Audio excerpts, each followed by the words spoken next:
Ouais, ça y est. Salut Jean-Philippe, ça va? Ça va et toi, Fab? T'as la Ouais, patate? bien. J'ai la grosse patate comme d'hab. Juste, je termine mon histoire.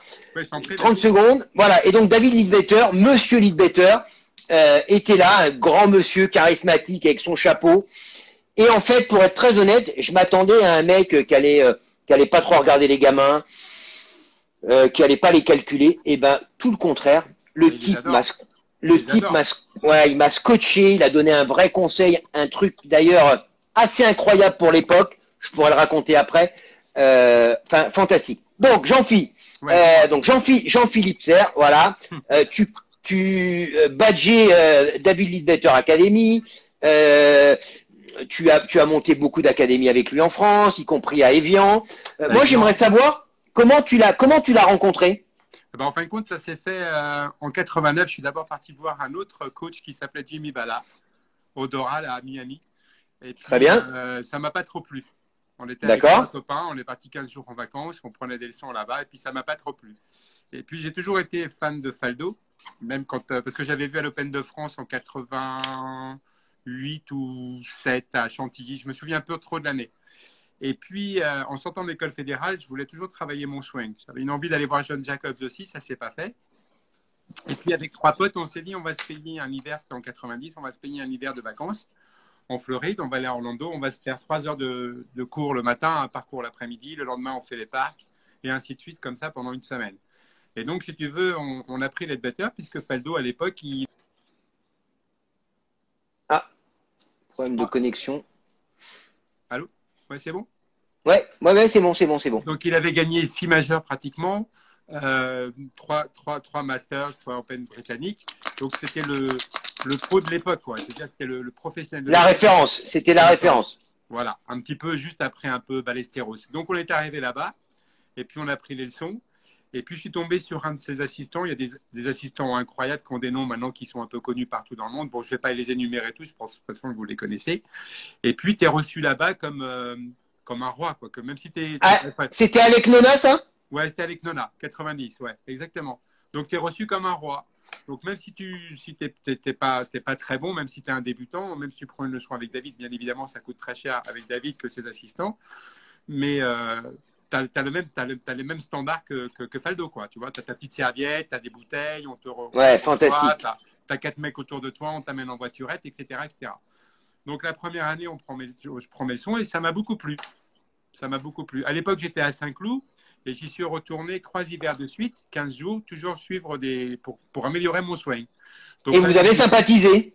on a commencé à sympathiser, ouais.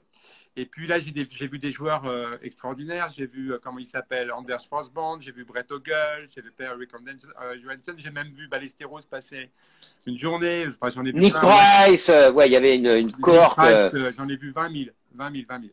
Et puis, si tu veux, à un moment donné, il y a un pro, ça s'est fait. Alors, c'est un peu par hasard que ça s'est fait au suite de rencontres. Je suis rentré à plein temps en 93. Je suis rentré à plein temps au Stade Français. Il y avait un pro irlandais qui est extraordinaire qui s'appelle Michael Woosley, avec lequel je Ouais, travaillais ouais. pour l'école de golf au Stade Français. Et puis, à un moment donné, si tu veux, à Courson, qui était juste à côté, c'est ouvert l'Académie Leadbetter. Et comme je parlais déjà pas mal d'anglais, Jean Beauvillain et Patrice Amadieu, enfin dire Nicolas Armand et puis Alain Berti sont venus me voir. On me dit, Jean-Philippe, est-ce que tu as envie d'ouvrir l'Académie à Forges-les-Bains? Donc j'ai fait banco, j'ai foncé. Et puis ça s'est passé comme ça. Et j'ai eu l'opportunité, comme je parlais l'anglais, j'avais une double casquette. Je travaillais à la fois pour Golfi à l'époque, qui était Leadbetter France, si tu veux. Et puis, comme je parlais l'anglais, j'allais faire aussi des remplacements un peu partout dans le monde. J'allais travailler en Autriche, en Espagne, au Portugal.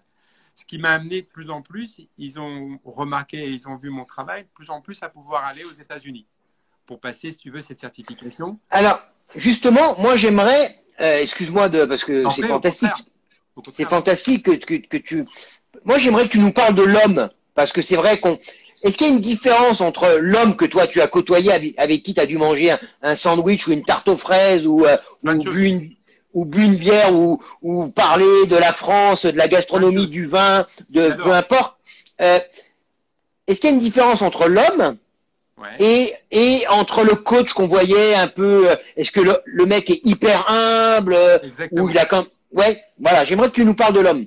Bah, moi, de toute façon, quand il arrivait en France, d'abord, je le traduisais. Donc, ce qui nous a permis de nous connaître et puis d'avoir une fraternité, si tu veux.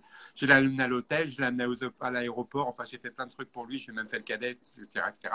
Et donc, ça m'a permis vraiment de le découvrir. Donc, c'est quelqu'un qui est hyper généreux, qui est très humble, qui ne cesse d'apprendre. D'ailleurs, quand tu vas chez lui, tu peux pas savoir le nombre de bouquins de golf qu'il a, quoi, de vidéos qu'il a. Il est toujours en train d'apprendre. D'ailleurs, il est en train d'écrire un nouveau livre là.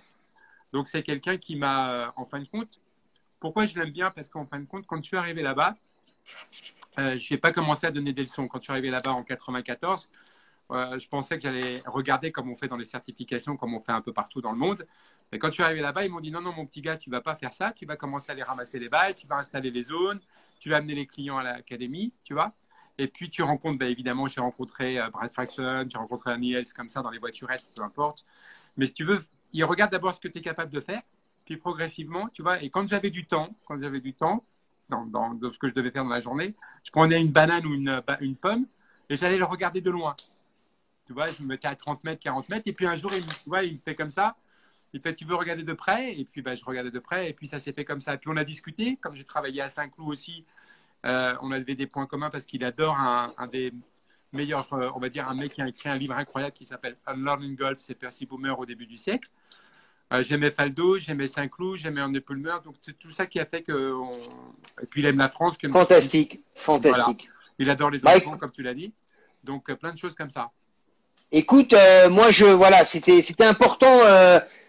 Très souvent, moi, je trouve, ben, on se connaît pas bien, Jean-Philippe, on s'apprécie beaucoup, Exactement. on échange beaucoup par message, et voilà, et bien qu'on se soit pas rencontré 1000 fois, mais moi, ce que j'aime chez toi, et alors c'est pas un message que je vais passer, mais un peu quand même, tu es quelqu'un de passionné, tu es quelqu'un d'hyper, où l'humilité est hyper importante, tu ne te mets jamais en avant et tu as une grosse connaissance, tu as rencontré plein de monde dans ta carrière et tu restes toujours accessible, gentil, mais gentil évidemment dans le bon sens du terme. Donc, humainement, tu mérites vraiment qu'on te connaisse. Professionnellement, C'est très gentil. tu mérites énormément qu'on te connaisse. Voilà. Et donc, c'était aussi important pour nous, quand bien même, voilà, Laurent, ça soit le Camp Europe, que moi, je représente YouGolf, mais je dirais que la filière golf aujourd'hui et la filière enseignante de golf professionnel, je trouve elle gagnerait effectivement d'une même voix, voilà, dire aux gens, on veut vous faire progresser, on veut vous mettre au golf, c'est un sport extraordinaire, avec des qualités intrinsèques extraordinaires. Voilà, donc merci d'en être l'ambassadeur en France et d'avoir cette passion. J'aimerais, s'il te plaît, Jean-Philippe, que tu termines par une anecdote, un truc qu'on connaîtrait pas du tout et que tu as vu, voilà, qui nous scotcherait un peu. Alors, j'en ai proportion gardée. Si tu veux. J'en ai une qui est incroyable, si tu veux, c'est que par hasard, tous les hivers, bon, j'allais un mois aux États-Unis. Et généralement, quand j'allais aux États-Unis avec Nona, c'était en début d'hiver. Et puis, je ne sais pas pourquoi, parce qu'il y avait un ou deux pros qui étaient en formation qui pouvaient aller avec Nona à l'époque. Il y avait pas, David ne voulait pas qu'il y ait 15 pros autour de lui. Bien sûr, bien sûr, bien sûr. Une fois, c'est tombé par hasard, c'était en 96. J'ai fait une demande, parce qu'il fallait faire une demande. Et cette demande m'a été acceptée qu'à partir d'avril. D'accord. Donc, je suis arrivé, si tu veux, 15 jours avant le Masters. 15 jours avant le Masters. Et puis, David connaissait ma passion pour Nick Faldo, pour lui, pour Saint-Cloud et trucs comme ça. Et puis, la première semaine, donc si tu veux, je travaille avec une fille qui est extraordinaire, qui s'est occupée de ma formation, qui est une dame incroyable, qui n'est plus chez les Better, qui est Patty McGowan. Que je connais, j'ai eu en cours, moi. Enfin, elle m'a donné des cours. Ouais, ça m'étonne pas, qui fait partie elle a fait partie des 50 meilleurs profs du monde il y a une époque. Et si tu veux, donc toute ma semaine, je la passe avec elle, je la suis, je l'aide à filmer, enfin bon bref, je mets les élèves dans les drills. Et à un moment, David me dit, viens en voiturette à 2h de l'après-midi, en milieu de la semaine, hein, ça c'était début de la semaine, vers le mercredi et le jeudi, il vient vers moi, il vient vers Patty, il fait, Patty, je dois parler 2 minutes avec Jean-Philippe. Moi j'étais un peu, tu vois, j'étais un peu apeuré, ce qu'il me veut. Ouais, qu'est-ce qu'il va me dire, ouais. Il va me dire, dégage, on ne veut plus de toi, quoi. Je pensais ça, tu vois. Et puis il me dit, écoute Jean-Philippe, j'ai une surprise pour toi. Je lui dis, ah bon, quelle est ta surprise? Il me fait, il y a ton héros qui est là. Je lui dis, ah bon, mon héros, lequel? Parce que j'avais Ben Hogan aussi à l'époque. Il me fait, la semaine prochaine, à partir de lundi, Faldo vient s'entraîner. Pendant une semaine avant le Master, c'était mon assistant. Donc, j'ai pu, wow. Voilà. Donc, j'ai pu assister, si tu veux, à toute la mise en place de Faldo avant qu'il gagne et on l'a suivi. Moi, je n'ai pas pu aller malheureusement comment s'appelle, Augusta parce que David est parti le jeudi pour le suivre. Mais après, on a suivi sa victoire pendant 4 jours, donc du jeudi au vendredi. Et si tu veux, toute la semaine préparative avant, j'ai assisté, j'ai accompagné Faldo au practice, je lui ai mis ses badges, je l'ai filmé, j'ai mangé avec lui. Fantastique. Fantastique. Je n'ai pas dormi avec lui. Mais enfin, voilà. Donc, j'ai vécu une semaine de rêve et puis Faldo a gagné en finale ce Masters 96 contre Craig Norman. Écoute, voilà. J'en ai les frissons. C'est canon. Jean-Phi, reste ce que tu es. Toi continue aussi. À faire ce que tu fais. Moi, j'aimerais qu'on te sollicite plus, que tu nous parles parce que c'est des choses que les gens connaissent peu. Ouais. Tu as un gros savoir, tu as vécu et ce que tu viens de nous dire, vu des trucs incroyables, à des périodes incroyables. Quand Faldo était au sommet et Leadbetter était au sommet du golf mondial. Donc, voilà, il faudra qu'on en reparlera parce que moi, ça me passionne et évidemment, ça passionnera tous les pros exactement. Et des anecdotes j'en ai 20 000, quoi. Ouais, j'imagine. Jean-Phi, je te fais un gros bisou. Moi aussi, merci d'être passé nous voir. Tu reviens quand tu veux, c'était passionnant. Avec plaisir. Ciao. Je vous suis. Ciao, Fabio. Ciao. Ciao. Ouais, c'est canon.